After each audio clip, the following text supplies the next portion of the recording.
हरियाणा की एक बड़ी खबर के साथ तब से थोड़ी ही देर बाद मनोहर कैबिनेट की एक बैठक शुरू होने वाली है। चंडीगढ़ में यह बैठक होगी। मनोहर कैबिनेट की बहुत ही महत्वपूर्ण बैठक इसे माना जा सकता है, क्योंकि सीएम मनोहर लाल की अध्यक्षता में यह बैठक होगी और कैबिनेट बैठक में कई महत्वपूर्ण और कई अहम प्रस्तावों पर मुहर लगने वाली है।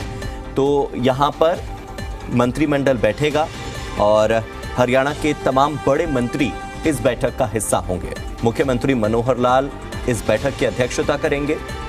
बात करें कृषि एवं पशुपालन मंत्री जेपी दलाल की, मूलचंद शर्मा की, देवेंद्र बबली की या रणजीत चौटाला की, वो सारे बड़े मंत्री जो इस वक्त बड़े पदभार संभाल रहे हैं, बड़े विभाग संभाल रहे हैं। दुष्यंत चौटाला की अगर बात की जाए तो उनकी उपस्थिति भी इस बैठक में हो सकती है। कैबिनेट बैठक में अहम प्रस्तावों पर मुहर लगने वाली है और हरियाणा के जितने भी महत्वपूर्ण मुद्दे हैं उन्हें लेकर ये बैठक हो रही है। समय सुबह 11 बजे का रखा गया था, 11 बज चुके हैं और समय हो चुका है इस बैठक का। तो हम उम्मीद करते हैं कि इस पर जल्द ही हमें ये अपडेट मिल जाएगा कि बैठक शुरू हो चुकी है। लेकिन अब से थोड़ी देर बाद ये बैठक शुरू होगी या कुछ ही सेकंड्स का इंतजार है जब हमें ये अपडेट मिलेगा कि ये बैठक शुरू हो चुकी है। और धीरे धीरे करके जितने भी मंत्री हैं हरियाणा कैबिनेट के, उनका पहुंचना शुरू हो गया है। और सिविल सचिवालय चंडीगढ़ की चौथी मंजिल के मुख्य सभा कक्ष में ये बैठक होने वाली है और विजय राणा मेरे सहयोगी जुड़ चुके हैं ज्यादा जानकारी के साथ। विजय, 11 बजे का समय रखा गया था, बैठक शुरू होने में अभी समय है या शुरू हो चुकी है? और किन किन मंत्रियों की उपस्थिति इस बैठक में आपको अभी तक दिखाई दी है? कौन कौन मंत्री पहुंच चुके हैं? अभी कुछ ही मिनटों में बैठक शुरू होने वाली है और तमाम कैबिनेट मंत्री है वो पहुंच रहे हैं। लगभग मंत्री यहाँ पर पहुंच गए हैं और कुछ ही मिनटों में जो है बैठक शुरू हो जाएगी। और ऐसी जानकारी अभी तक मिल पाई है कि इस बैठक में 2 दर्जन भी ज्यादा एजेंडे जो है वो रखे जाएंगे, यानी काफी अहम बैठक है और काफी लंबी बैठक चल सकती है, क्योंकि 2 दर्जन से ज्यादा एजेंडे बैठक में रखे जाएंगे। जैसे अगर हम कुछ एजेंडों की बात करें तो जैसे गाँव में जो शामला भूमि होती है उन पर गौशालाएं बनाने का जो एजेंडा है उस पर मुहर लग सकती है। इसके अलावा ग्रुप सी और डी की जो भर्तियों की जो भर्ती प्रक्रिया है, पंजीकरण का काम है, वो शुरू कर सकती है इस बैठक के बाद सरकार। इसके अलावा एग्रीकल्चर से जुड़े कई मुद्दे हैं, संशोधन है 2018 जो प्रसंस्करण नीति है उसमें संशोधन किया जा सकता है, उस पर मुहर लग सकती है। इसके अलावा एक और सरकार जो महत्वपूर्ण कदम इस बैठक में उठा सकती है कि जो कर्मचारियों को जो एलोपैथी दवाएं आजकल लोग इस्तेमाल करते हैं, खासतौर पर कर्मचारी, उन्हें जो आयुर्वेद, योग, प्राकृतिक चिकित्सा, होम्योपैथी विधियों पर जो वो इलाज अगर करवाते हैं आयुर्वेद में या होम्योपैथी में या प्राकृतिक चिकित्सा में, तो उन पर जो खर्च किया जाता है उसका भी उन्हें भुगतान किया जाएगा। यानी अभी तक जो था उसमें सिर्फ एलोपैथी की जो दवाएं थी वही शामिल थी, एलोपैथी का इलाज शामिल था, आयुर्वेद और प्राकृतिक चिकित्सा उसमें शामिल नहीं थी, तो वो भी इसमें किया जाएगा। इसके अलावा अस्पतालों के लिए कई फैसले हैं और वो इस पर तय किए जाएंगे, उन पर मुहर लग सकती है। कर्मचारियों को जो ट्रैवलिंग अलाउंस होता है उस पर भी उसमें भी सरकार जो है वो संशोधन कर सकती है, कई तरह के बदलाव उसमें कर सकती है ताकि कर्मचारियों को सुविधा दी जा सके। और इसके अलावा जो जमीन के ट्रांसफर करने और कर्मचारियों की जो उनकी पुनर्नियुक्ति होती है, ये मामला भी है, इस पर भी कई सवाल जो है वो लगे हुए हैं और इन पर चर्चा होगी।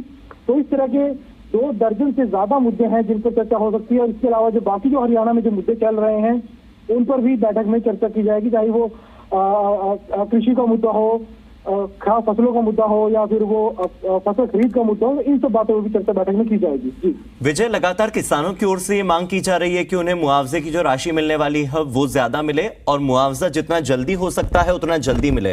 किसानों से अब सब्र नहीं हो रहा है, क्योंकि जिस तरह की फसल उनके खेतों में उन्हें नजर आ रही है उसके बाद उन्हें यह डर सता रहा है कि उनका आने वाला साल पूरा कैसे बीतेगा और आने वाले साल में नई फसल उगाने के लिए वो पैसा लाएंगे तो लाएंगे कहां से? घर के लिए, रोटी दाल के लिए, जो मूलभूत आवश्यकताओं के लिए पैसा लगता है वो पैसा कहां से लाएंगे? तो ऐसे में क्या किसानों को मिलने वाले मुआवजे को लेकर कोई बातचीत हो सकती है क्या?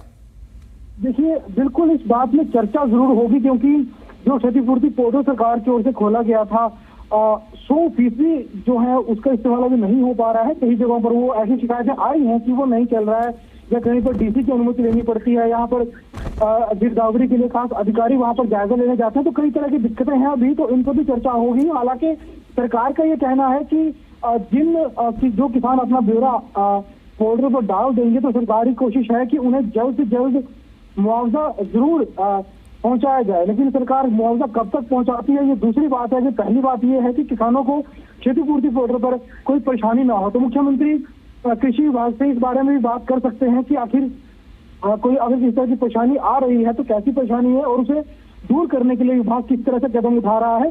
क्योंकि अगर सभी किसान उस ब्यौरा डाल पाएंगे, मुआवजा जो है वो भी सरकार की तरफ से कोशिश रहेगी जल्द से जल्द मुहैया करवाया जाए। लेकिन पहला सवाल यही है कि तो डाटा है वो सभी किसान उस पर सफलतापूर्वक डाल पाए। ठीक है विजय, बहुत बहुत शुक्रिया इस जानकारी के लिए। और जिस तरह से विजय ने ये बताया कि कौन कौन से महत्वपूर्ण प्रस्ताव हैं जिन पर मुहर लग सकती है, तो चलिए आपको ग्राफिक्स के जरिए बता देते हैं कि कौन कौन से प्रस्ताव हैं जिन पर बातचीत होगी। कैबिनेट की बैठक में किन प्रस्तावों पर मुहर लग सकती है, देखिए। सबसे पहले तो गांवों में शामलात भूमि पर गौशालाएं बनाने के प्रस्ताव पर कैबिनेट में फैसला लिया जा सकता है, number 1। Number 2, Haryana group C और ग्रुप डी की भर्ती प्रक्रिया में योग्य उम्मीदवारों का आधार पंजीकरण शुरू करवाने पर फैसला लिया जा सकता है। इसके साथ ही सरकार प्रदेश की कृषि व्यवसाय एवं खाद्य प्रसंस्करण नीति 2018 में संशोधन करने पर भी मुहर लगा सकती है, यह तीसरा बड़ा बदलाव है। चौथा, कर्मचारियों के ट्रैवलिंग अलाउंस जिसे टीए कहा जाता है, ट्रैवलिंग अलाउंस में भी सरकार संशोधन पर फैसला ले सकती है। टीए डीए के बारे में आपको पता होगा, तो जो ट्रैवलिंग अलाउंस होता है उसमें संशोधन सरकार कर सकती है। और इसके अलावा पांचवा बड़ा बदलाव ये हो सकता है कि कैबिनेट में जो जमीन के ट्रांसफर करने से संबंधित जितने काम हैं, कुछ कर्मचारियों और अधिकारियों को पुनर्नियुक्ति के फैसले पर भी मुहर लग सकती है। यानी कि ये वो काम हैं जिन पर आज प्रस्ताव पास होंगे, प्रस्ताव पर मुहर लगेगी। और साथ ही अब ये प्रस्ताव आने वाले समय में आपको विधानसभा में सुनने को मिलेंगे। अलग अलग जो मंत्री हैं वो इस बारे में अपनी बात रखेंगे।